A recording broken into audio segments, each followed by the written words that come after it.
Declaro aberta a 6ª reunião da Comissão Parlamentar de Inquérito, criada nos termos do requerimento número 811 de 2013, destinada a investigar a denúncia da existência de um sistema de espionagem estruturado pelo governo dos Estados Unidos, com o objetivo de monitorar e-mails, ligações telefônicas, dados digitais, além de outras formas de captar informações privilegiadas ou protegidas pela Constituição Federal.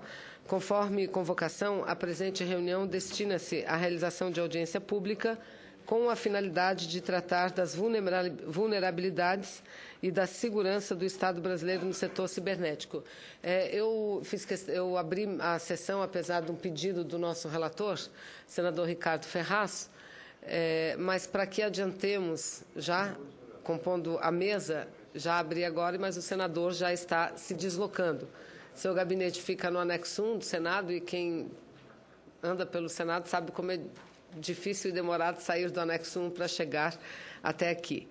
Então, eu quero, neste momento, registrar a presença do nosso vice-presidente, senador Tax, do senador Suplicy, também, e convidar para compor a mesa conosco o general José Carlos dos Santos, que é o chefe do Centro de Defesa Cibernética do Exército.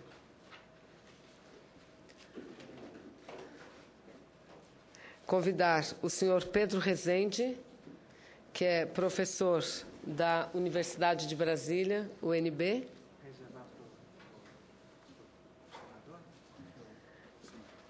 Convidar o senhor Samuel César da Cruz, assessor da Secretaria de Assuntos Estratégicos da Presidência da República.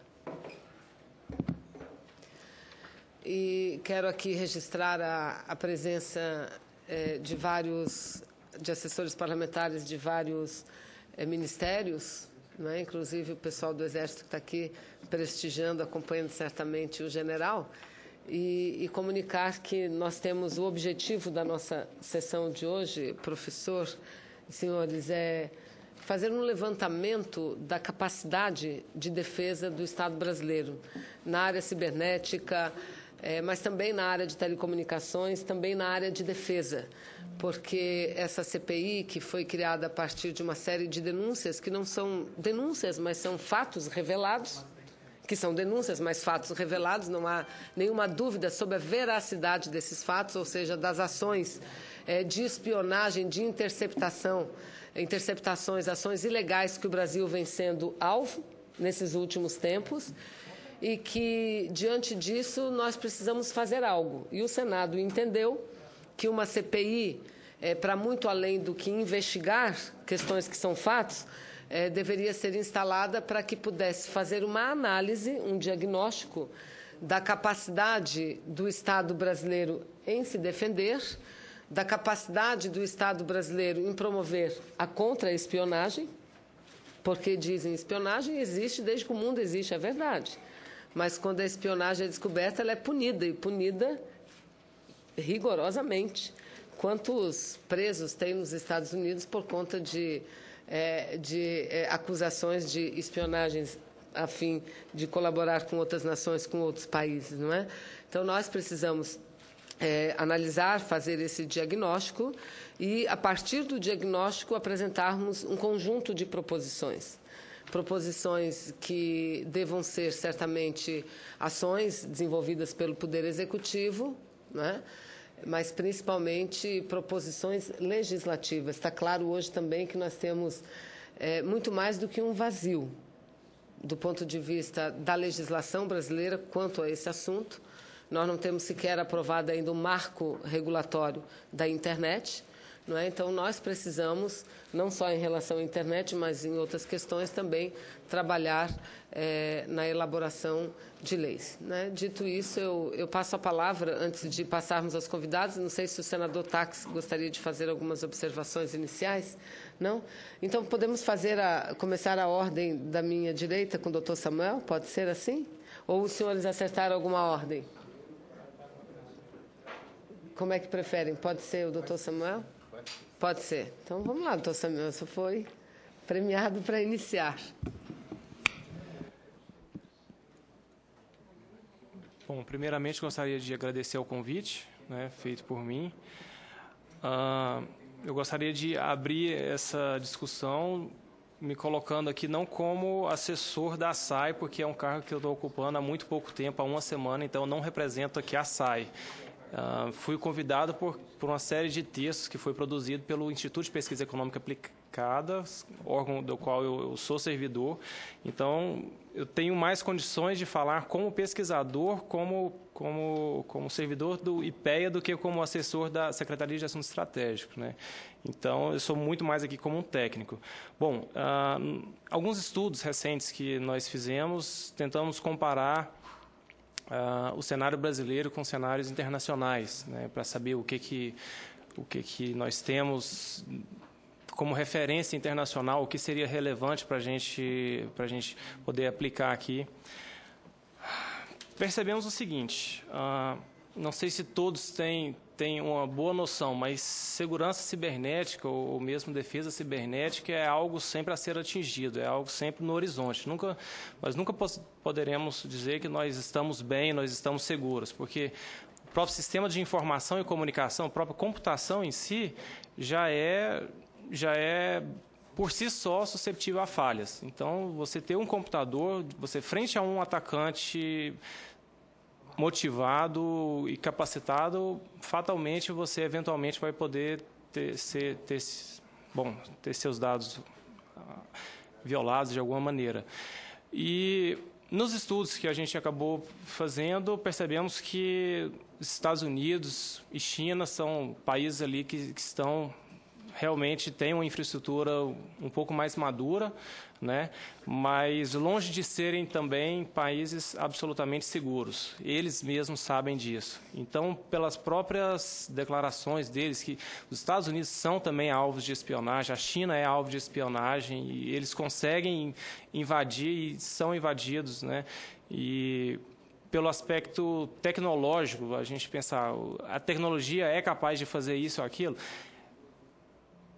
É capaz. Nós temos o caso do Stuxnet, que de repente o general vai abordar mais aqui, que foi um vírus que conseguiu subverter ali as usinas nucleares do Irã sem nenhum ataque de bala, sem nenhum ataque de qualquer coisa, puramente um ataque viral que conseguiu destruir boa parte das usinas nucleares do Irã com simples vírus computacional. Então, assim, segurança e defesa é um muro que está sempre em construção. Eu gosto de fazer essa ilustração. Vamos supor, se fizer um muro de 3 metros de altura, vamos conseguir impedir que 90% dos mal-intencionados transponham aquele muro. Mas se nós fizermos um muro de 10 metros de altura, vai ter sempre um que é capaz de escalar e vai conseguir transpor aquele muro. Então, assim, segurança e defesa cibernética é algo em construção. Não tem como nós chegarmos a um ponto e falar, estamos bem, estamos satisfeitos. Então, é algo que precisa muito de investimento, claro. Segurança cibernética, muito se fala que é uma guerra assimétrica, porque um atacante sem muito recurso consegue atacar uma infraestrutura com muito cara, ou um país, etc. Mas, se nós pensarmos do lado da defesa, isso sai muito caro, porque cada infraestrutura a ser defendida é única, cada infraestrutura exige equipamentos e pessoal sui generis, e isso exige muito recurso, né? Então, a princípio, assim, na área internacional, o que eu teria para dizer é isso. Eu não sei se ficar alguma pergunta, eu posso aprofundar um pouco mais. Muito bem, agradecemos aqui o Dr. Samuel, da SAI, e passo agora a palavra ao general José Carlos dos Santos. Eu esqueci de registrar no início, nosso relator já está presente, mas eu não registrei que cada convidado poderá usar 20 minutos ou até um pouco mais, se necessário. Eu peço desculpas, haverá oportunidade, doutor Samuel, depois que ambos falarem, se Vossa Senhoria quiser falar novamente, não há problema.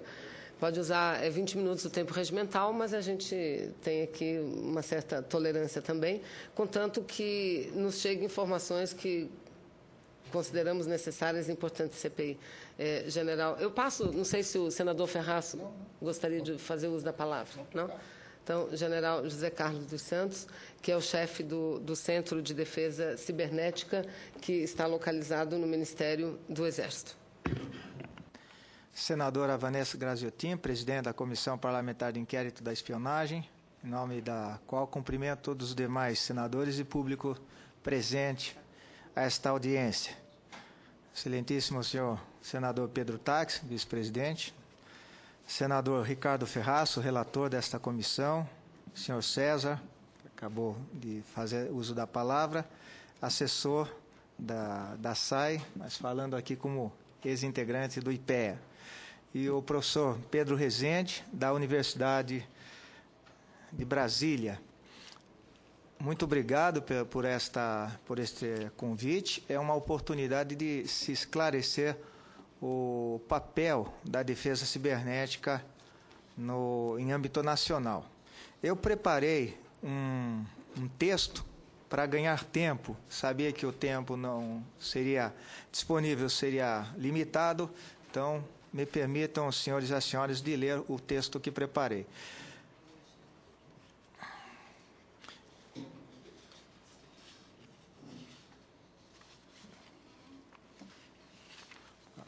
Bem, eu dividi, procurando fazer a apresentação de uma forma didática, em vários aspectos referentes ao setor cibernético. Vamos inicialmente adotar um esclarecimento que já é consenso entre várias organizações, várias instituições que têm labutado conosco na questão da segurança cibernética do país. Quando nós falamos em segurança cibernética, estamos nos referindo ao mais alto nível, que é a própria segurança do país. E, de acordo com o nível de decisão, que é o nível político, é o termo abrangente, inclusive da própria defesa cibernética. E nós temos hoje em dia o papel do Gabinete de Segurança Institucional, que tem exercido um papel regulatório no setor, emitindo portarias normativas, enfim, regulando a questão de procedimentos a serem tomados pela administração pública federal quanto à segurança da informação. Quando falamos de defesa cibernética, nós temos 3 níveis, mais uma nomenclatura típica das Forças Armadas. O mais alto nível estratégico, é onde se situa a defesa cibernética. A própria Estratégia Nacional da Defesa colocou esse assunto no mesmo patamar de importância dos setores nuclear, a cargo da Marinha do Brasil, na coordenação do assunto, da Força Aérea ao setor espacial e do Exército Brasileiro à área cibernética. E está afeto, então, ao próprio Ministério da Defesa. E empregamos o termo guerra cibernética nos níveis decisórios, operacional e tático. É uma atribuição exclusiva das Forças Armadas. Próximo, por favor.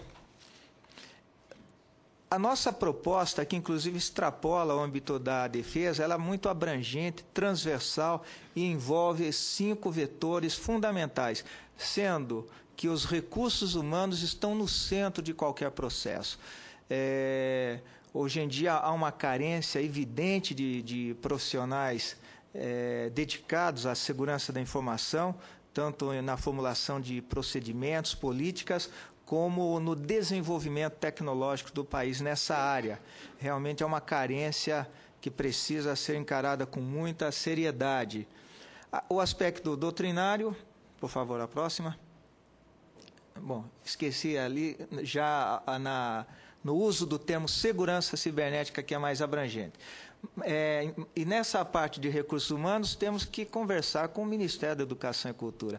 Nos países onde o assunto já está mais amadurecido, a preocupação com a segurança no uso de redes, de computadores, de smartphones, já é embutida no cidadão desde a primeira infância. Nós temos, então, exemplo típico nos Estados Unidos, onde no ensino fundamental as crianças já são esclarecidas a respeito dos cuidados que tem que tomar ao usar os dispositivos hoje disponíveis para todos os cidadãos.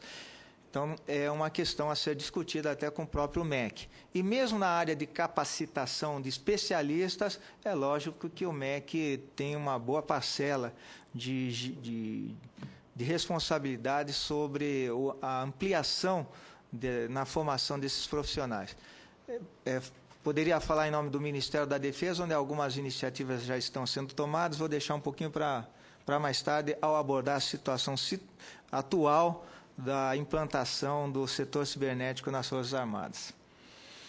Na parte doutrinária, citei o papel do GSI como entidade regulatória de procedimentos na área da administração pública federal para garantir a segurança de informações sensíveis. Mas temos também uma participação direta do Ministério das Relações Exteriores na defesa das posições brasileiras em fóruns internacionais. E na aplicação da lei no Brasil, hoje, felizmente, já temos algum arcabouço legal que tipifica crimes cibernéticos desde 2 de abril do corrente ano, quando entrou uma lei classificando uma série de ações como crime, intrusão indevida, extração de dados. Enfim, o Código Penal já prevê uma série de ações antes não consideradas crimes cibernéticos. Então, o Ministério da Justiça tem essa iniciativa, inclusive, do Marco Civil da Internet, é uma iniciativa que começou com o Ministério da Justiça e está em discussão na Câmara, no Congresso. E na parte operacional, eu falaria alguma coisa apenas em relação à experiência que temos já adquirido com os grandes eventos. Os grandes eventos têm sido, mais que um desafio, uma oportunidade de testar procedimentos operacionais, fazer constatações das necessidades, não apenas de aplicativos ou de especialistas, mas até no relacionamento com as instituições. Então, o laboratório Grandes Eventos tem nos trazido uma experiência muito importante para a evolução do setor da segurança cibernética no país. É evidente o engajamento do Ministério da Ciência, Tecnologia e Inovação, porque uma das dependências constatadas no país nessa área é o campo tecnológico, sem dúvida nenhuma. E, desmistificando um pouco a questão da inteligência, a inteligência naquela conotação de espionagem não é o que temos feito, isso eu posso afiançar em relação à nossa experiência nos grandes eventos. Toda a inteligência obtida, ela obedece rigorosamente à legislação em vigor no país e se baseia nas chamadas fontes abertas, apenas com recursos computacionais. Já temos uma capacidade bastante interessante de selecionar entre bilhões de informações que circulam na internet em fonte aberta. Embora a informação esteja toda disponível, a organização dessas informações, transformando-as em informações importantes, por exemplo, a ação da segurança pública nos grandes eventos, é uma tarefa complexa e que exige a organização de procedimentos e ferramentas para que essa seleção da informação seja eficaz, não ficando apenas numa impressão ou opiniões. Não, são informações coletadas em cima de dados disponíveis nessas chamadas fontes abertas, que em certa ocasião eu classifiquei como nessa imensa praça cibernética. Então, esses 5 fatores, esses 5 componentes, são essenciais para qualquer projeto que tenha o objetivo de aumentar a segurança cibernética no país. E dentro desse diagnóstico, a primeira dependência evidente é a dependência tecnológica. A maior parte das redes instaladas no Brasil ou dependem de equipamentos importados ou mesmo de operadoras sobre as quais nós temos uma limitada capacidade de auditagem. A questão da dependência tecnológica, ela não pode ser resolvida no curto ou médio prazo. É um projeto de longo prazo. Várias ações já estão sendo tomadas nesse sentido, naquilo que nos compete no Ministério da Defesa e numa parceria com o Ministério... por favor, volta anterior. Isso. E numa parceria com o Ministério da Ciência, Tecnologia e Inovação, em 2011 nós fizemos, por exemplo, 2 jornadas, 2 workshops para definir projetos de interesse dual que interessem tanto na área de defesa nacional como para a administração pública e toda a sociedade brasileira. E há um consenso entre esses 2 ministérios, Defesa e Ciência, Tecnologia e Inovação, de que o Brasil precisa investir muito nessa área. Para os senhores terem uma ideia, a maioria dos roteadores que fazem a circulação de dados no país são importados, ou são da Cisco, ou são da HP, e talvez alguma coisa da Huawei. Vários aplicativos que, mesmo aqueles que implementam criptografias nacionais, ou seja, algoritmos gerados por especialistas brasileiros, nós temos a dependência o appliance. Appliance é a combinação de software e hardware, que gera aquele canal seguro, importado. Então, dificilmente nós vamos ter a certeza ou não de que ali existe uma backdoor, uma porta dos fundos, que, por sinal, já tem sido divulgado.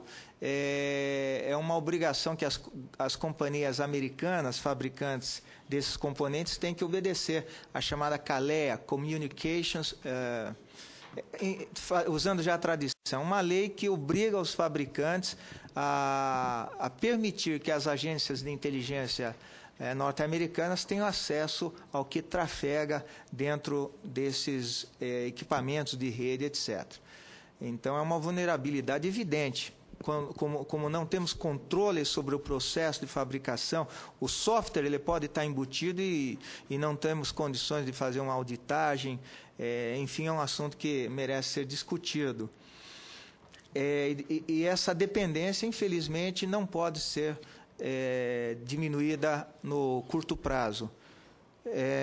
Algumas medidas podem ser feitas para mitigar essa dependência. Então, por exemplo, participei agora na parte da manhã de uma audiência pública na Câmara, em que nós tínhamos um especialista lá do CEPESC, dizendo que o CEPESC já desenvolveu um container nacional e geradores de chaves também pelo CEPESC, que diminuiriam bastante. Mas para que esses produtos possam ser empregados em larga escala, tem que haver um consenso, uma decisão de instância superior, até na área regulatória, envolvendo outros órgãos, como a própria Anatel, que está aqui representada. A legislação tem que ser revista para obrigar, por exemplo, que alguma agência nacional tenha condições de auditar os equipamentos utilizados nas redes brasileiras.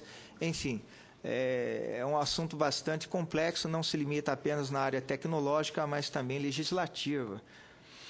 A segunda grande vulnerabilidade nossa, eu falei a primeira na área de ciência e tecnologia, ela pode... Aliás, já até começaram-se alguns programas para diminuir. Nós temos hoje uma carência muito grande de profissionais da área. Isso é evidente. Os ministérios sofrem essa carência. Nós temos constantemente pedidos de outros ministérios para que especialistas do CDCIBER sejam alocados no ITI, na própria SAI. Enfim, a carência de especialistas é evidente e precisamos também investir na formação de pessoal. A questão orçamentária também foi debatida na parte da manhã. Só no Ministério da Defesa, nós já levantamos a necessidade imediata, só para acelerarmos alguns programas que acelerem a implantação da defesa cibernética no âmbito do Ministério, nós teríamos que dobrar o orçamento inicialmente previsto para o setor. O orçamento inicialmente previsto para a implantação do setor cibernético dentro do Exército, que é a força coordenadora e integradora da área, foi de 400 milhões. Já no primeiro ano orçamentário 2012, dos 81,5 milhões previstos, foram apenas alocados 61. No segundo ano orçamentário, que é o ano corrente, estavam previstos no plano inicial de 110 milhões, já tivemos uma redução, por motivos que todos os senhores e senhoras acompanham, para cerca de 90 milhões. Às vezes a gente é indagado a respeito da execução orçamentária. Tradicionalmente, temos um histórico que mostra que a grande parte dos recursos tem os seus empenhos efetivados no último trimestre. É uma característica, inclusive, do setor de TI, onde nem sempre nós temos empresas nacionais capacitadas a oferecer atender a certas demandas. E como dado disponível no Contas Abertas, por exemplo, o ano passado, em que pese temos um quadro semelhante em termos de execução, acabamos o ano com 99,88% de empenhos. A liquidação, às vezes, depende do fornecimento de produtos e serviços que ultrapassam o ano orçamentário. 99,88%, um dos mais altos índices dentro da administração pública federal. E temos ainda muita coisa a ser resolvida na área do arcabouço legal. Temos, por exemplo, a questão do Marco Civil da Internet, que vai definir uma posição brasileira em relação aos recursos, aos direitos, aos deveres oferecidos à população como um todo. Então, é essencial que o Congresso brasileiro aprove esse Marco Civil, onde nós teremos, então, uma posição a defender perante a foros internacionais. São alguns aspectos da situação atual.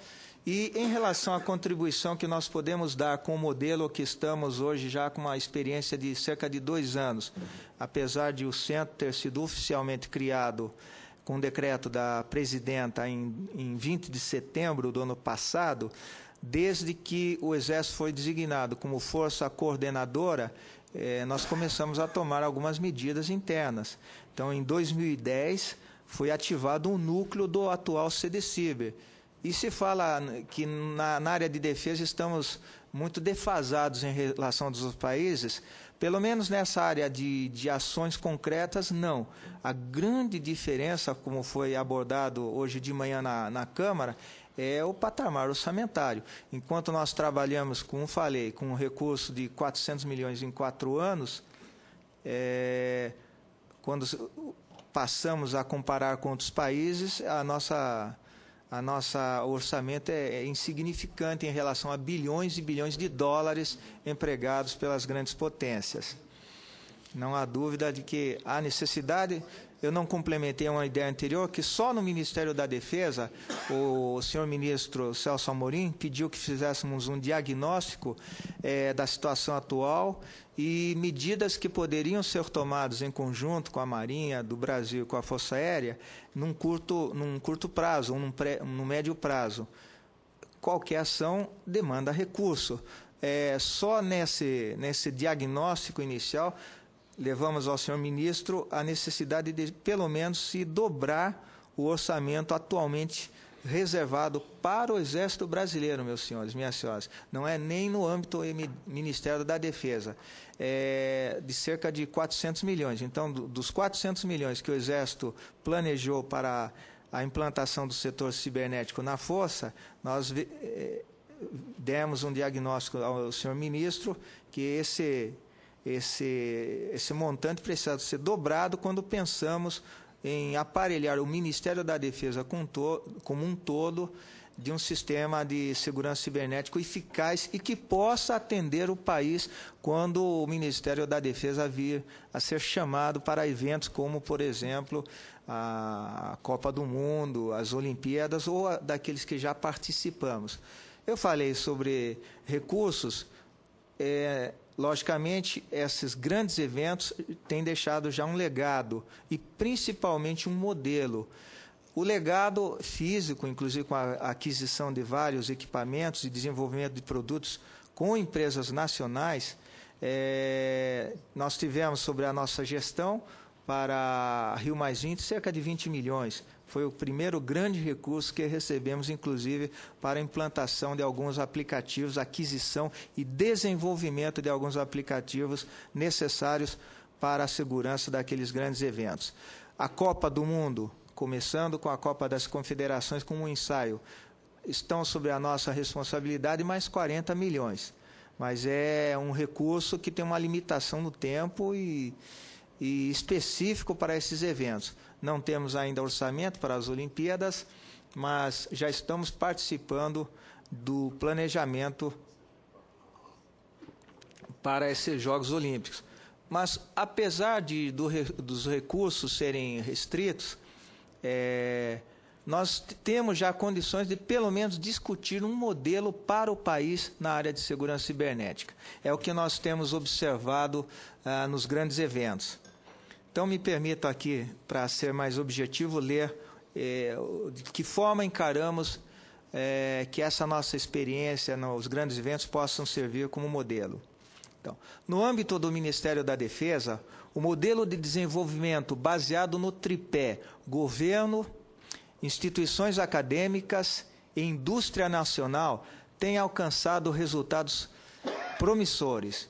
Em menos de 2 anos de implantação do setor de defesa cibernética, já existem produtos, tais como um simulador de defesa cibernética, o primeiro antivírus brasileiro. Só esclareço, e não sou técnico, mas eu tenho um conhecimento suficiente para dizer que o antivírus, temos que ter um produto nacional, é um software altamente intrusivo, ele pode ser, inclusive, uma fonte de espionagem. Então, um software anti-malware ou antivírus nacional é considerado um produto crítico e estamos já com uma primeira versão sobre a chancela, a garantia de ser um produto muito bom do Instituto Renato Archer, ligado lá à Unicamp, né? Aliás, ao Ministério da Ciência e Tecnologia, mas localizado lá na área tecnológica ali que orbita em torno da Unicamp. Deve-se discutir, aliás, ainda falei do simulador, do antivírus, temos outras ferramentas, por exemplo, para fazer um diagnóstico de redes, qualquer rede militar ou civil. Nós temos hoje uma ferramenta de gestão de risco e conformidade testada com êxito nesses grandes eventos. Ou seja, conseguimos diagnosticar, antes dos grandes eventos, as vulnerabilidades, emitimos notificações sugerindo medidas para mitigar essas vulnerabilidades, interferimos diretamente nos editais que orientaram as licitações para a aquisição de sistemas, por exemplo, para Rio+20 e as Copas, e esse sistema foi eficaz. Logicamente, não estamos falando de sistemas resistentes a uma coisa mais séria, que é a espionagem de grandes potências. Temos que avançar muito mais para considerarmos que estaremos um dia seguros, se bem que essa segurança absoluta é uma utopia. O assunto é muito complexo, podemos mitigar vulnerabilidades com ferramentas, com procedimentos, com políticas, mas sempre teremos a possibilidade de alguma nova ferramenta possibilitando a espionagem de organizações ou países. Mas, de qualquer forma, temos algumas ferramentas que têm se mostrado eficazes, como eu mencionei, e ainda mais, em desenvolvimento, um rádio definido por software é outra ferramenta essencial. Poucos países estão investindo no desenvolvimento, porque da mesma forma que o antivírus é um software crítico, um rádio definido por software nacional nos daria então uma base de segurança para operações mais sensíveis. Temos um laboratório sendo já concluído no Instituto Militar de Engenharia para inteligência artificial, análise de malware, criptografia, computação. E estamos fazendo isso em conjunto com a academia. Por exemplo, para a especificação desse laboratório, contamos com a colaboração do Laboratório Nacional de Computação Científica, do CASNAV, que é o Centro de Pesquisas da Marinha, da UFRJ do Rio de Janeiro, do Centro Tecnológico da Aeronáutica, inclusive o professor Jairo Panetta, que é um dos maiores especialistas brasileiros em computação de alto desempenho, ajudou a fazer as especificações desse laboratório.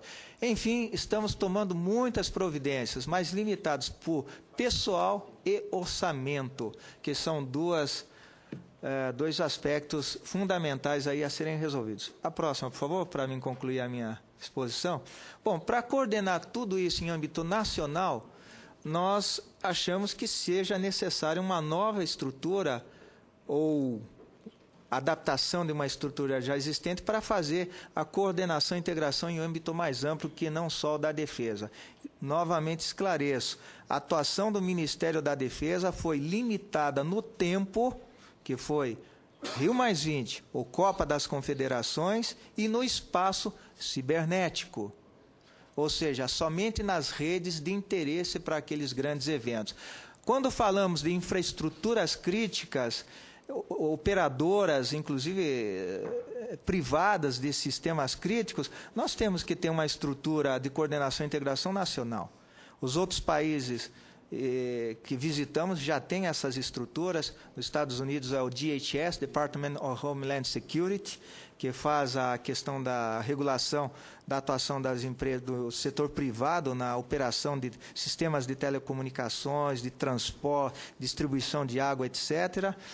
E, na nossa visão, pode ser uma adaptação de uma infraestrutura já existente. Eu não vou mencionar nenhuma delas, ainda não há uma definição. De qualquer maneira, numa análise feita ao ministro da Defesa, a próxima, por favor, sugerimos que uma ideia de uma agência nacional, assim como temos a Anatel, a ANA, etc., de segurança cibernética, para exercer um papel fiscalizador e regulatório mais amplo do que aquele que o Ministério da Defesa pode fazer e tem capacidade de fazer numa situação definida, como a dos grandes eventos, ou seja, limitada no tempo e no espaço cibernético. Para uma coisa permanente, temos que pensar nisso. A última, por favor?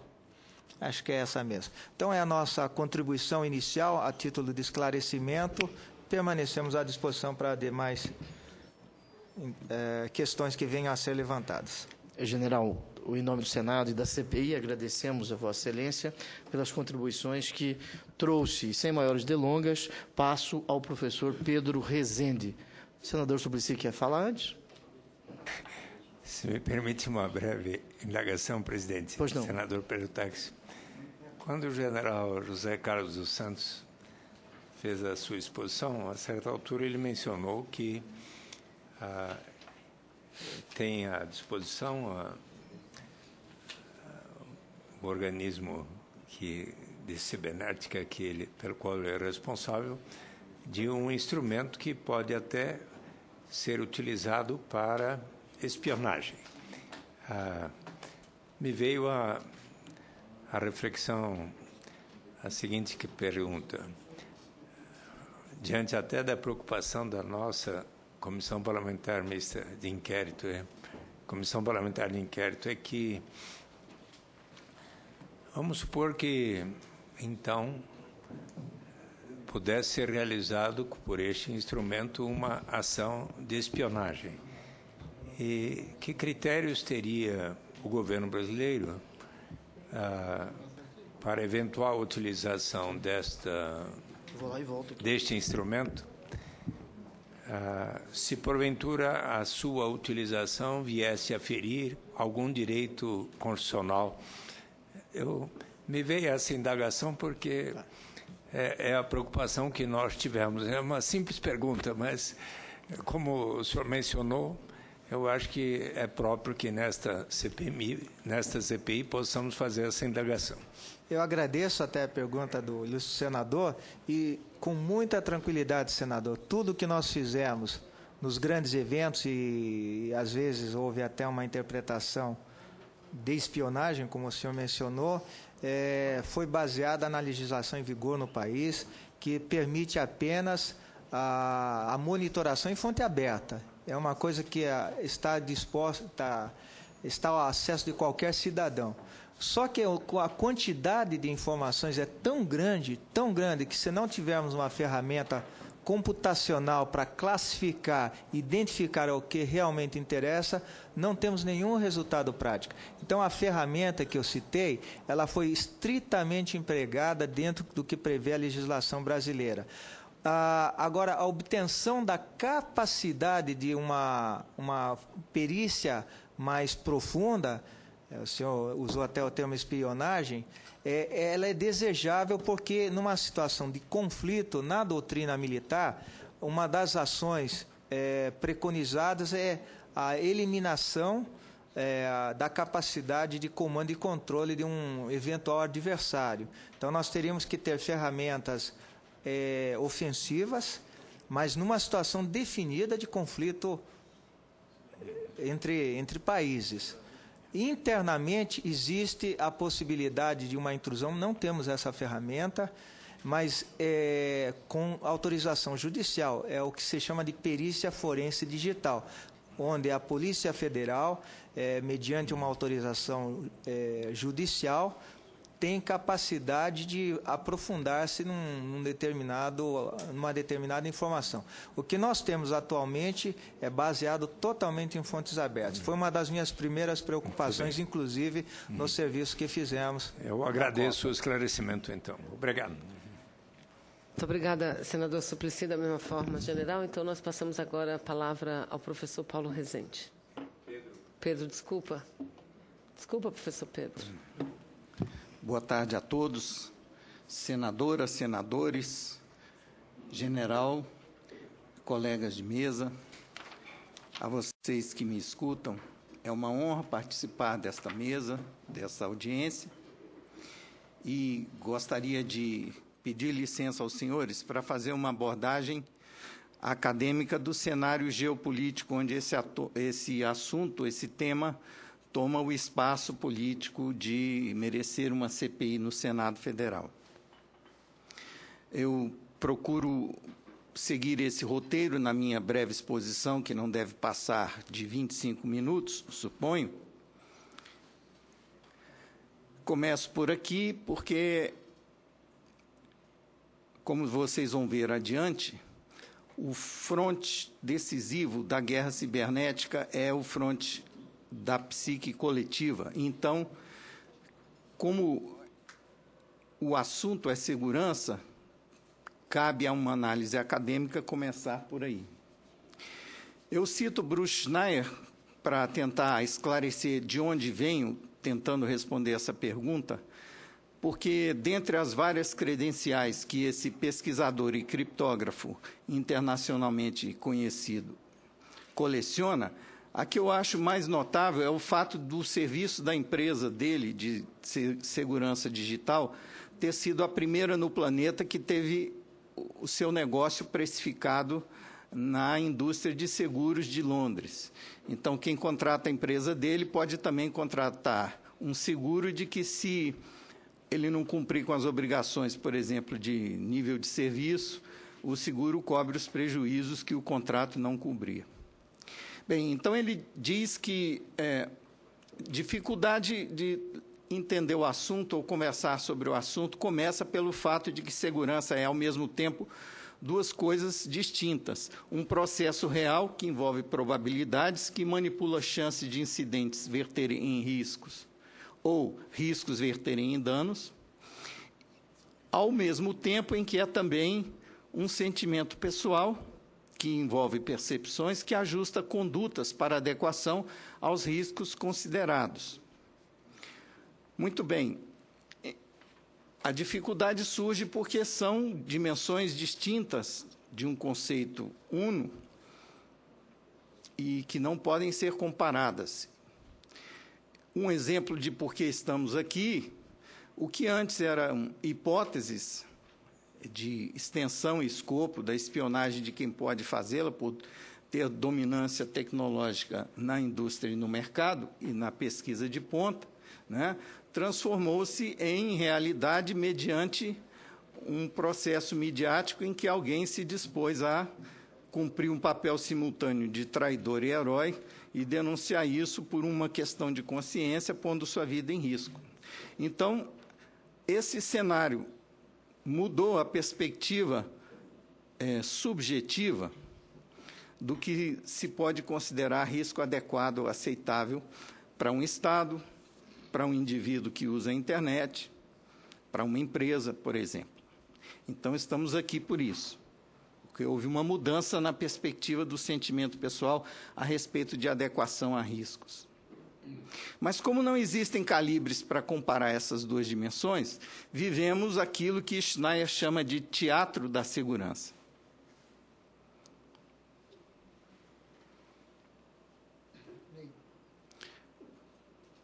No teatro da segurança, encenam-se relações entre os dois planos da segurança, com cenários, enredos e contexto do primeiro plano, aquele dos processos que envolvem probabilidades de riscos se materializarem em danos.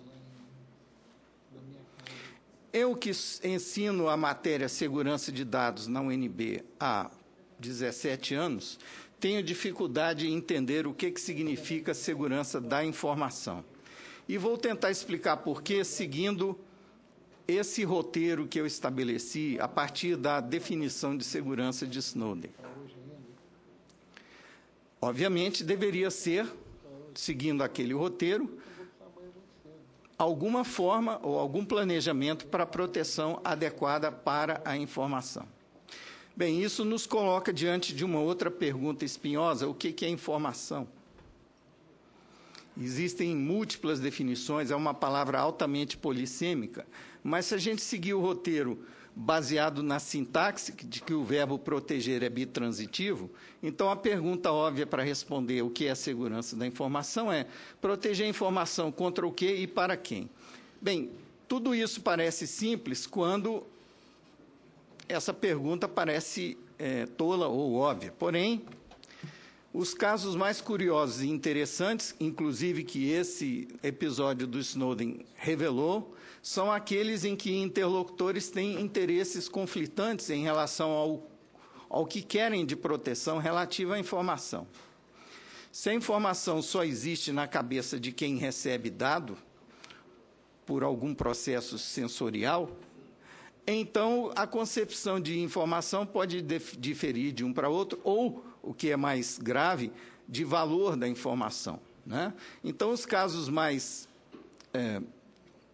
dramáticos no estudo que a gente está procurando desenvolver são aqueles em que, numa interlocução, dois interlocutores têm interesses diametralmente opostos a respeito de proteção ao que vai ser transmitido. Por exemplo, sigilo ou transparência. Então, a dificuldade que eu tenho para entender o termo, eu posso interpretar com o fato de que convém a, por exemplo, fornecedores de tecnologia, que esse termo seja usado no lugar de qualquer um outro que possa ser sinônimo, para que quem esteja interessado em proteção mantenha o foco nos dados e tire o foco dos interesses, porque dessa forma os fornecedores de tecnologia, por exemplo, saem do radar e se tornam como que entes etéreos, seres angelicais que não poderiam ter, em tese, conflito de interesse com interlocutores que vão usar a tecnologia para amplificar essa capacidade de comunicação. Então, esse é o nó górdio da questão no estudo da segurança na informática. Bem, então, colocando um diagrama aí que talvez possa esclarecer melhor a respeito do que eu estou falando, de onde eu estou vindo para começar essa breve exposição, podemos imaginar que a comunicação envolve algum canal, seja no tempo ou no espaço, né, entre dois interlocutores. Se aquela seta preta horizontal representa distância no tempo, o canal de confiança necessário para que a informação representada pelo dado que foi armazenado em algum momento do passado possa ser recuperado no momento B, é lembrar onde colocou, ou no caso de você ter guardado com o controle de acesso, lembrar da senha para ter acesso ao mesmo dado que você armazenou ontem. Então, você guarda a senha na sua memória. Aí o canal azul, aquele arco azul tracejado, representa a sua memória. Se você quer usar a criptografia para transmissão ao longo do espaço, entre dois pontos de distância do espaço, normalmente A e B são interlocutores distintos, o contrário de quando a seta representa o tempo, e aí, no caso, aquele arco azul tracejado representa a necessidade de se distribuir chaves criptográficas anteriormente ao uso da criptografia. Então, o uso da criptografia coloca para o cientista e para o técnico um problema de ovo e da galinha. Se é necessário um canal protegido para distribuir chaves, para ter proteção num canal inseguro, não será eficaz o processo de uso de criptografia se eu usar o mesmo canal que precisa de proteção para distribuir chaves. Se eu já tenho um canal protegido para distribuir chaves, por que eu, então, preciso transmitir dados sensíveis por um canal inseguro? Onde essas perguntas são interessantes de ser respondidas, a criptografia pode ser útil. O problema, volta, por favor. O problema é que na tecnologia, com o uso da tecnologia da informação, a comunicação não mais está ao alcance das relações pessoais tradicionais. As redes sociais formadas por laços de contato físico, né, elas são que, antes do telégrafo inaugurar os processos de telecomunicação, para a nossa sociedade contemporânea, elas eram lastreadas nas relações pessoais que têm um suporte físico. As pessoas que você, em algum momento, conheceu são aquelas com que você pode ter interesse de se comunicar. Mas, depois do telégrafo e agora com a internet, esse alcance da potencial comunicação humana se amplia para além daquele suporte de lastro físico, tornando a questão da necessidade de um canal de confiança para ter comunicação segura ainda mais crucial. Em criptografia, esse problema, que não é para ser resolvido, é para ser entendido, ele não vai ser solucionado, ele vai ser administrado, é o problema chamado problema da distribuição de chaves, né? Então, com o uso da tecnologia para ampliar a capacidade de comunicação humana, entram mais atores em cena para a questão da proteção adequada. Entram os intermediadores tecnológicos, aqueles fornecedores de hardware e software, que podem ter seus próprios interesses, muitas vezes conflitantes com os interlocutores, que é o caso que Snowden está expondo em relação ao Estado brasileiro, com as últimas denúncias que Greenwald andou divulgando recentemente através dos canais de grande penetração na imprensa tradicional. Eu digo isso, faço essa ressalva, porque as denúncias que ele fazia eram riscos conhecidos de quem opera nessa área desde há muito, porém não atingiam o consciente, a psique coletiva, porque não tinham a repercussão e a força de credibilidade de uma denúncia de quem está correndo pela vida para atender à sua consciência. Então, se você pensa que você pode ter a sua privacidade individual garantida, eu peço você que acesse esse vídeo, produzido numa aula pública no vão do MASP pelo ex-diretor do ITI, ex-presidente do Instituto Nacional de Tecnologia da Informação, o sociólogo Sérgio Amadeu, mostrando que você, ao aceitar a licença de uso que roda em 95% dos computadores pessoais, de pelo menos 2003 para cá, você já está voluntariamente e, em tese, conscientemente, né, dando direito ao fornecedor daquele software de fazer o que quiser com a sua máquina. Você está pagando para se tornar inquilino do seu próprio hardware. Muito bem, então a privacidade individual não é questão, não é assunto para a defesa cibernética de um Estado ou de uma nação, para quem não está interessado em protegê-la. Porque não vai haver como. se o contexto é este. Muito bem. Outra dificuldade da gente entender por que a intermediação tecnológica complica a situação de controle de proteção ou controle de risco no processo de comunicação é uma confusão que costuma ocorrer com frequência entre dado e informação. Muitas vezes eu vejo até técnicos tratando as duas palavras como sinônimas.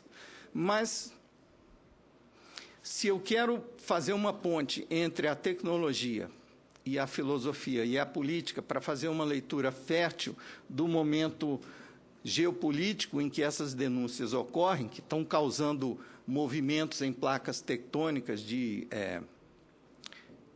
foco de atenção no poder político, a distribuição dele no planeta, uma das outras fontes de confusão em relação ao que é segurança, o que é segurança cibernética, é essa confusão entre dado e informação.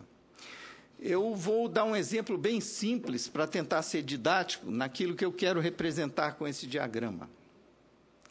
Imaginem vocês que, ao invés desse diagrama aí, eu tivesse apresentado na tela apenas uma sequência de letras.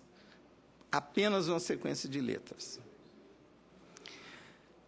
Aquilo seria um dado que não representa informação nenhuma, exceto a de que está sendo projetada a partir de um conjunto de transparências que eu preparei.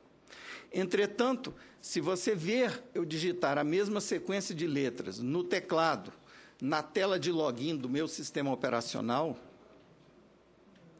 você perceberá que aquele dado representa uma senha de acesso ao meu laptop para uma conta que eu criei para eu usar. Aí o dado já está representando informação no contexto em que você observa a maneira como ele é usado numa comunicação entre eu e a minha máquina.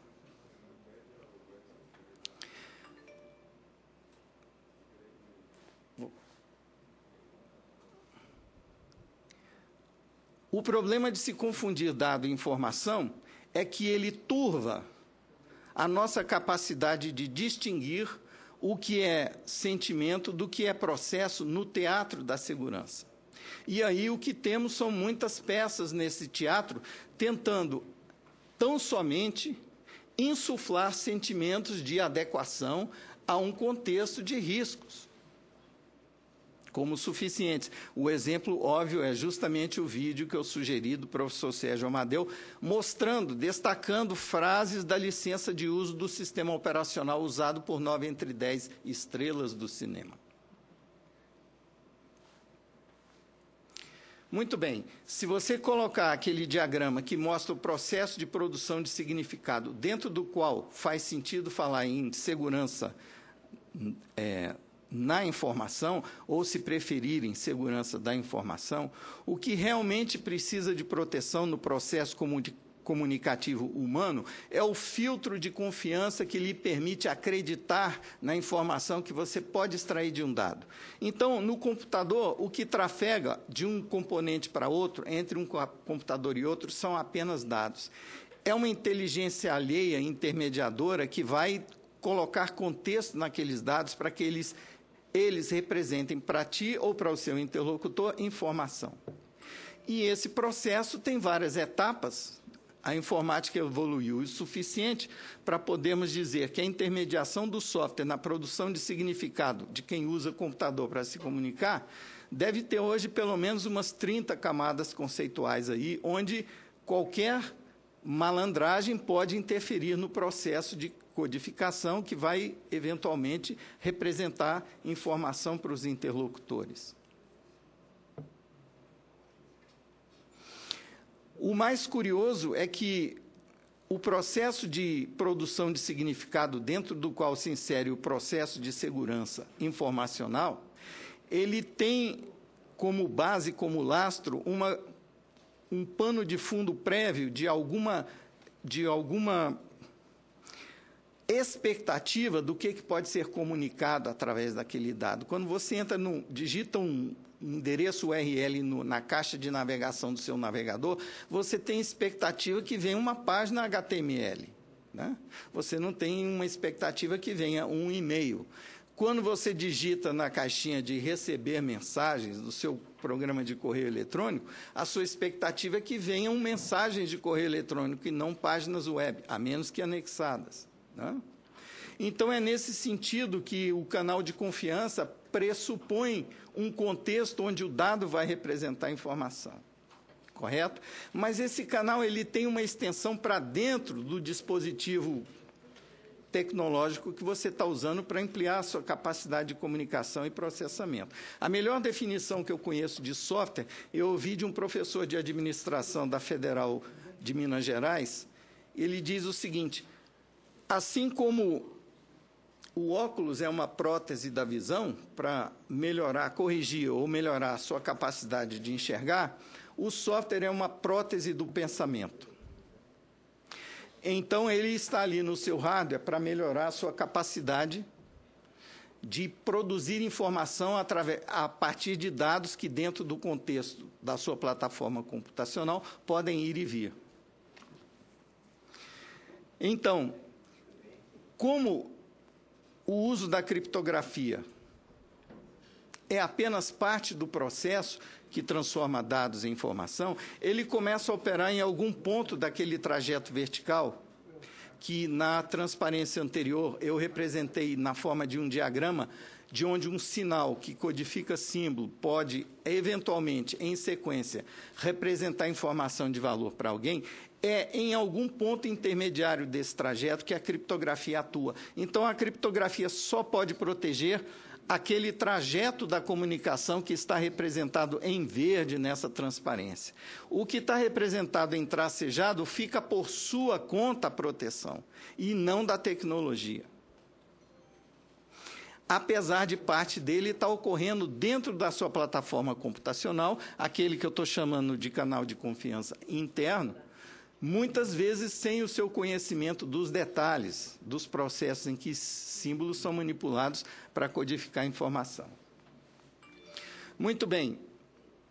Se você tem alguma dúvida de que aquela licença de que o professor Sérgio Amadeu fala no vídeo, cujo link eu coloquei numa transparência anterior, de que aquilo é para valer, que a empresa, sim, tem o direito dado por você de entrar na sua máquina e extrair o dado que ela quiser para entregar para quem ela quiser, desde que seja por um motivo legítimo. Só que a licença não diz o que é interesse legítimo de entregar dados que ela pode pegar da sua máquina, mas é com seu consentimento. Ao ponto do diretor de privacidade da empresa que fornece esse sistema operacional encarregado da divisão de privacidade da empresa fora dos Estados Unidos, no seu maior mercado externo, que é a Europa, Oriente Médio e África, e trabalhou lá até 2011, durante 10 anos, ter dito isso anteontem numa reportagem do The Register.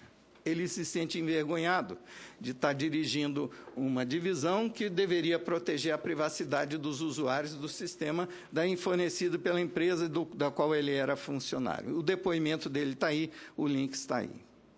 É complicado fazer o processo de segurança ser separado do sentimento de segurança num contexto desse. Bem, tudo isso para chegar na visão geopolítica da guerra cibernética. A primeira dúvida é, por que não tem imprensa aqui gravando essa audiência? Não tinham tantos quando o Greenwald esteve aqui? O que aconteceu? O assunto morreu? Esse negócio de guerra cibernética é apenas jogada de marketing da empresa de segurança para vender mais produtos e serviços, ou de departamentos de governo para conseguir mais verba para os seus empreendimentos ou para a sua posição de destaque dentro da organização do Estado? Muito bem, eu tenho uma abordagem ligeiramente diferente a respeito do que seja a ciberguerra. A ciberguerra ela pode, sim, ser vista como uma nova forma de guerra convencional, de guerra no sentido em que Sun Tzu definia, né? Não é necessário que haja uma estratégia vitoriosa para que uma guerra seja considerada uma guerra. Sun Tzu não acreditava em guerras definitivas, né? Clausewitz, sim, mas Sun Tzu, não. Eu vejo a ciberguerra como algo que pode ser entendido como uma forma de contra-revolução digital, cujo paradigma é como pode ser a virtualização destrutível. E eu não estou sendo marxista ao falar isso, eu estou seguindo a ideologia neoliberal de Schumpeter, ao fazer essa interpretação em cima da leitura que eu faço da evolução da minha ciência, aquela a qual eu me dedico. É espantoso para mim perceber que a ciência da computação evoluiu de uma maneira extremamente regular desde que nasceu na década de 40.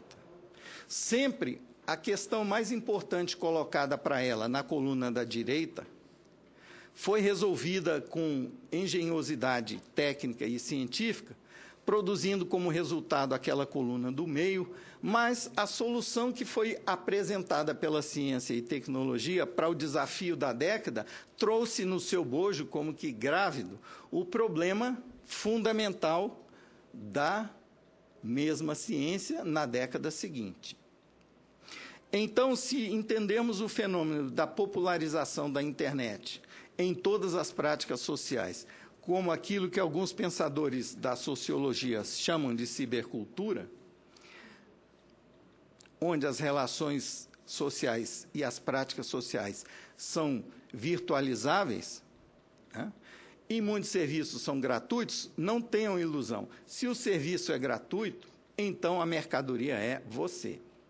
E entramos na próxima etapa, onde o que vai ser destruído para que a evolução, agora com o pensamento de Marx, o avanço da fetichização da mercadoria, aquele ponto onde o capitalismo precisa transformar tudo em mercadoria, chega agora finalmente à sua privacidade. Então, a primeira coisa que vai ser destruída na ciberguerra vai ser a privacidade, e depois dela a soberania nacional. Sou eu que estou dizendo isso? Bem, talvez sim, porque eu concorde, mas eu li isso pela primeira vez e concordei numa publicação do Exército, de dois professores da Academia Militar do Exército Chinês, divulgado pela Reuters. Isso no momento em que havia interesse do poder midiático americano de retratar a China como o maior agressor nesse contexto da ciberguerra. E eu acho tão interessante que eu gostaria de ler para os senhores, não sei se todos estão podendo acompanhar a projeção, ao ponto de poderem ler o que eu estou escrevendo. Assim como a guerra nuclear era a guerra estratégica da era industrial, a ciberguerra é a guerra estratégica da era da informação. Esta se tornou uma forma de batalha massivamente destrutiva que diz respeito à vida e morte de nações. Uma forma inteiramente nova, invisível e silenciosa, que está ativa não apenas em conflitos e guerras convencionais, mas também se deflagra em atividades diárias de natureza política, econômica, militar, cultural e científica. Os alvos da guerra psicológica. De repente mudou o texto. Não é mais ciberguerra, é guerra psicológica. Eu faço aqui a leitura que o fronte da psique coletiva é o fronte decisivo da ciberguerra. Se expandiram da esfera militar para a esfera pública. Nenhuma nação ou força armada pode ficar passiva e se prepara para lutar a guerra na internet. Muito bem. Então começam a surgir contradições se o fronte decisivo é a psique coletiva. Aqui temos uma publicação recente, de agosto, da revista Foreign Policy, formador de opinião entre os politólogos ou cientistas políticos no primeiro mundo, né, onde eles procuram demover o público de que essa ideia de ciberguerra é alguma coisa para valer. Então, aqui o tema é esse. Não tema o espantalho digital. Conflito virtual é mais alarde do que realidade. Muitas empresas de software estão preocupadas, de software de proteção, empresas que fabricam software de segurança, e também agências de governo que cuidam do cibercrime, estão preocupadas com a intrusão da área militar nas suas atividades. E também propagam essa mesma ideia, que ciberguerra é, como eles dizem em inglês, é hype. Isso não existe. Stuxnet não é suficiente. Ninguém morre. Não tem quem vença. Isso não é motivo, se você se basear na definição de guerra de Sun Tzu, para considerar que a ciberguerra pode sim ser algo real. E a contra-informação é uma das armas no fronte psicológico. Essa matéria me chamou a atenção pelo seguinte, vou dizer aos senhores, ela foi publicada no dia seguinte em que a presidente conseguiu furar o cerco palaciano que impedia ela de conhecer todos os caminhos possíveis para repensar a estratégia do governo brasileiro em relação à política de informática, descobriu que havia um tal de comitê gestor da internet, convidou numa reunião de emergência para que comparecessem todos os membros no Palácio do Planalto, convidou os ministros que foram plateia nessa reunião e ela ouviu, fazendo as perguntas, o comitê gestor dizendo o que ele pensava que podia ser feito. No dia seguinte, a Folha reproduz uma tradução de uma matéria da Associated Press, mostrando ela, basicamente, passando subliminarmente a ideia de que a Dilma tinha enlouquecido, querendo isolar o Brasil da internet. Senhores, o assunto naquela reunião não era isolar o Brasil da internet, era obter controle contra a capacidade de bloquear a telecomunicação brasileira pela distribuição de poder nos serviços que existe hoje no arranjo brasileiro das telecomunicações e da informática, né? Então, não, a Dilma não está, como pode parecer pelo título, querendo isolar o Brasil da internet. Ela está querendo que o governo brasileiro tenha controle contra o isolamento, como aconteceu com a Geórgia em 2008 e com a Estônia em 2007. O primeiro passo para a mudança de governo foi isolar a telecomunicação da Geórgia e... Sim, senadora. Não, senhor. Eu só quero dizer que registrar que essa campanha é automática, porque mas o senhor pode continuar. Fique à vontade. Bem, outro exemplo de que a guerra cibernética é real é a arma tática preferida nela. Não se enganem, senhores. A arma tática preferida das Forças Armadas cinéticas, ela é também cibernética, porque a evolução natural dos drones é a automatização completa, inclusive para programação de alvos. Então, se a gente puder traduzir para o contexto de desembaralhar o teatro do processo em relação ao que acabamos de ver, vocês podem entender que essa arma tática da guerra cibernética, o uso de drones para fins militares, é, na verdade, o terror a favor do lado oculto da guerra. Imaginem vocês que no Paquistão, a cada dia da hora ou da noite, tem pelo menos 30 drones sobrevoando. Cada um que ouve aquele zumbido de um drone passando em algum lugar, fica na apreensão de que pode cair uma bomba em cima do telhado dele e sem saber por quê. 25% das missões militares com drones no Paquistão no ano passado foram programadas sem identificação positiva do alvo, baseado apenas em mineração de dados, onde são levantados padrões de comportamento de suspeitos que podem ter um risco maior de serem terroristas. Então, essa guerra, se não for para valer, eu não sei o que é. Bem, e o que é essa evolução natural de quem detém o poder tecnológico mais proeminente na geopolítica atual? O que ele desperta nos outros? Obviamente, ele funciona como exemplo. Está aí uma matéria dizendo que a União Europeia reagiu às denúncias do Snowden da seguinte maneira: nós aqui temos leis muito rígidas que engessam as parcerias do governo, do Estado com as empresas. Nós queremos ter algo parecido com o programa PRISM também para melhorar a nossa capacidade de vigilantismo. E também disputas internas.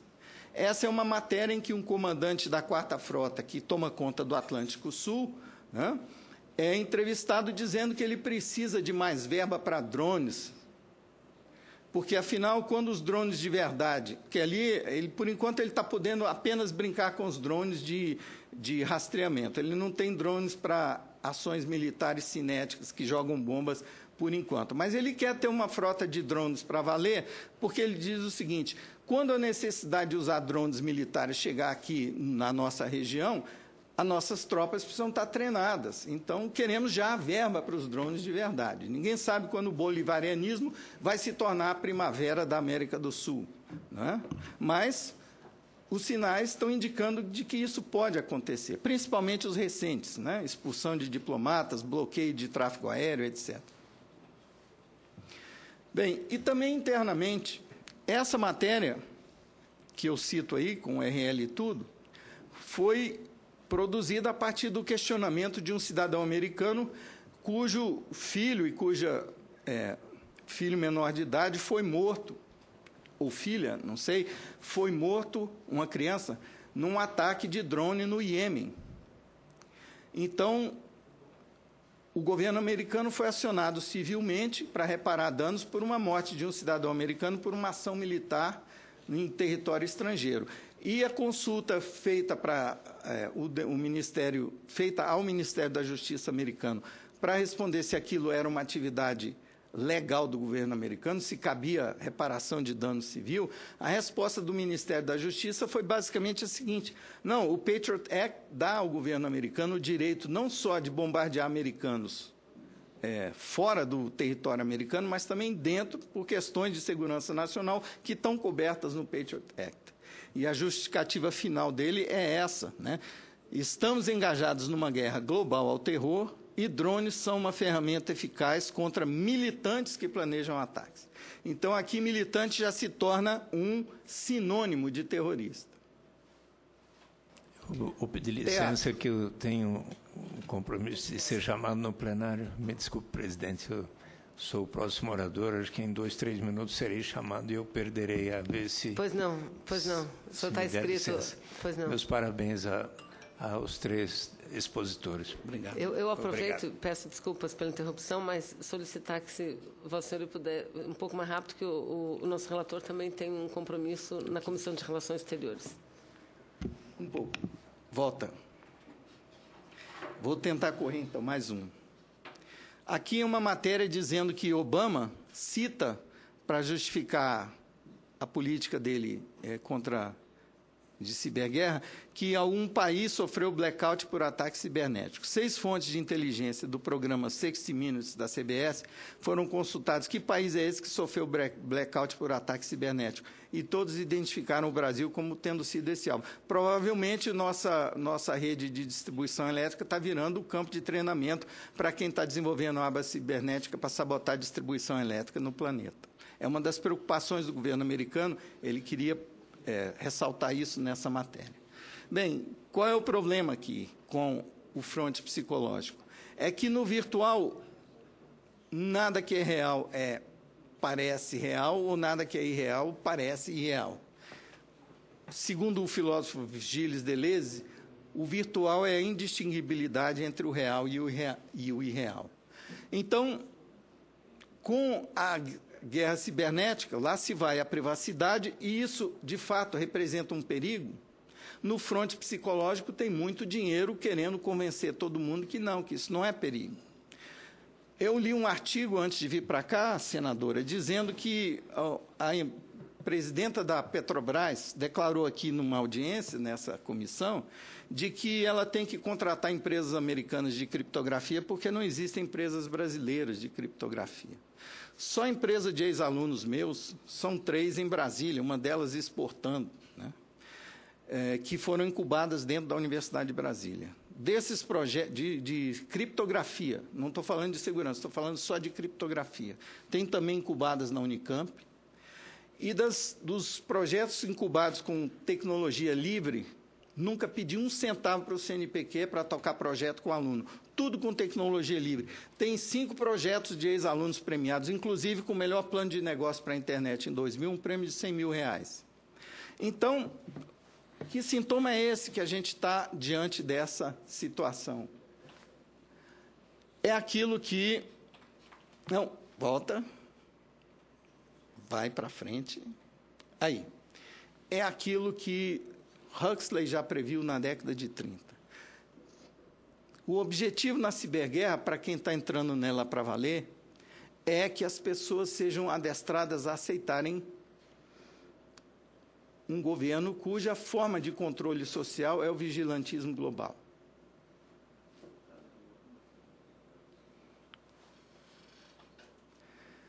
Essas são as minhas sugestões para a comissão de medidas que podem ser tomadas para mitigar a situação que encontramos nesse contexto de ciberguerra.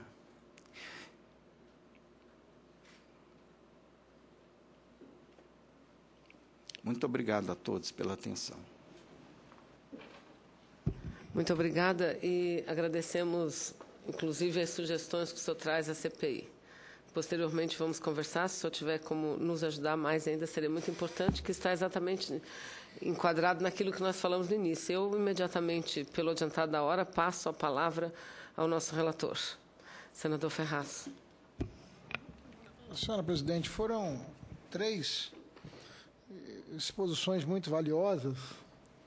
Eu quero crer que as exposições estarão disponibilizadas para que possamos trabalhar na comissão o seu conteúdo. De igual forma, seria muito importante que, além das valiosas presenças do Dr. Samuel, do general José Carlos e do professor Pedro, nós pudéssemos contar com a disponibilidade de Vossas Excelências, de Vossas Senhorias, para que nós pudéssemos evoluir no nosso trabalho. Um trabalho que pretende diagnosticar o estado da arte, de como o Estado brasileiro está preparado, ou está se preparando, ou vai se preparar para conviver com um dado da realidade. Muito mais do que questionar valores e dados da vida real, eu acho que nós precisamos nos organizar e nos preparar. E fica evidente pela manifestação do general José Carlos o quanto nós precisamos caminhar, o quanto nós precisamos nos debruçar sobre esse tema, para que o Brasil, que deseja e é um protagonismo da cena global, possa incorporar esse tema de fato e de direito, e não apenas no desejo e no discurso, mas sim na prática da vida cotidiana do Estado brasileiro. Portanto, eu quero agradecer as extraordinárias exposições que foram feitas aqui. As perguntas que nós formulamos, eu quero crer que foram praticamente todas respondidas pela amplitude das exposições que foram feitas, senhora presidente, e pedir a colaboração dos nossos ilustres convidados para que, no contato pessoal, nós possamos continuar conversando sobre esses temas, não é, senhora presidente? Acho que na próxima semana teremos uma audiência importante, uma sessão importante. Teremos a presença aqui do senhor Greenwald, que é, na prática, a origem de todo esse processo que o nosso país está vivendo, que produziu até mesmo um posicionamento da presidente da República na abertura da Assembleia Geral das Nações Unidas. Ou seja, o nosso trabalho aqui será a partir, inclusive, da presença do senhor Greenwald, o autor e a origem das denúncias, aprofundar um pouco mais os questionamentos a respeito das denúncias que foram feitas e, a partir daí, diagnosticar o estado da arte da defesa cibernética em nosso país, investigar e questionar um pouquinho o que outros países estão fazendo para a convivência com esse dado da vida real e o Brasil se preparar para esse dado da realidade, como falamos aqui. Portanto, o que eu desejo, senhora presidente, é agradecer muitíssimo aos nossos palestrantes que trouxeram aqui informações valiosíssimas, contribuições muito importantes no desenvolvimento dos nossos trabalhos. Doutor Ferraz, eu também tinha aqui um conjunto de questionamentos a fazer, mas em decorrência do adiantado da hora, também vamos passar para os nossos expositores. Já falamos com todos que, inclusive o professor, acho que está disposto a ajudar essa CPI, que a gente vê como um instrumento fundamental para ajudar o Estado brasileiro a reverter a situação atual. De fato, nós estamos diante de um problema grave, que não é só do Brasil, é do mundo inteiro. Vivemos uma nova era tecnológica sobre a qual não só temos que nos adaptar, mas preparar nossa autodefesa. Então, feito isso, eu só gostaria, senador Ferraço, antes de encerrarmos a nossa reunião, colocar à votação, já temos o quórum aqui, de um requerimento do senador, o vice-presidente dessa comissão, senador Pedro Táxi, que solicita, de acordo com o artigo 2º da Lei 1579, de 52, bem nova a lei, e dos artigos 89 e 148 do Regimento Interno do Senado Federal, que seja solicitado ao excelentíssimo senhor Procurador-Geral de Justiça do Estado do Mato Grosso, doutor Paulo Roberto Jorge do Prado, auxílio mediante serviços com ônus à origem dos promotores de justiça Mauro Zac de Jesus e Marco Aurélio de Castro para o bem andar dos trabalhos dessa comissão parlamentar de inquérito. O objetivo da sessão deverá permanecer enquanto durarem os trabalhos dessa comissão. E a justificativa é nos auxiliar exatamente nesse trabalho técnico e investigativo. E técnico de apresentar soluções. Então, em discussão o requerimento, não havendo quem queira discutir, em votação, quem concorda permaneça como se encontra, o requerimento está aprovado. Encaminharemos essa solicitação ao procurador do Mato Grosso. A nossa próxima reunião será quando, presidente? Olha, nós podemos, o senhor já informou, temos a previsão da vinda do Glyn, não apenas dele, mas também do o David, que foi detido na Inglaterra, por conta de estar portando também material com informações, e ficamos de acertar com ele ou a terça ou a quarta, a não ser que queiramos fazer uma reunião, outra anterior administrativa. Creio que não. Acho que poderemos marcar uma reunião, vai depender muito da agenda nossa e deles, para marcarmos ou terça ou quarta-feira. Eles estão convidados ou convocados, presidente? Não, eles estão convidados, mas já confirmaram a presença. Ah, que ótimo. Ambos confirmaram a presença já. Perfeito. E seria essa semana. Entretanto, em decorrência de alguns fatores que saberemos semana que vem, entendemos por bem deixarmos para que ouvíssemos ambos semana que vem. Terça ou quarta-feira estará marcada. Muito obrigada. Então, agradeço nossos convidados e publicaremos posteriormente a data, o local e a hora da nossa próxima reunião. Agradecendo a todos pela audiência, encerramos a presente reunião. Obrigada.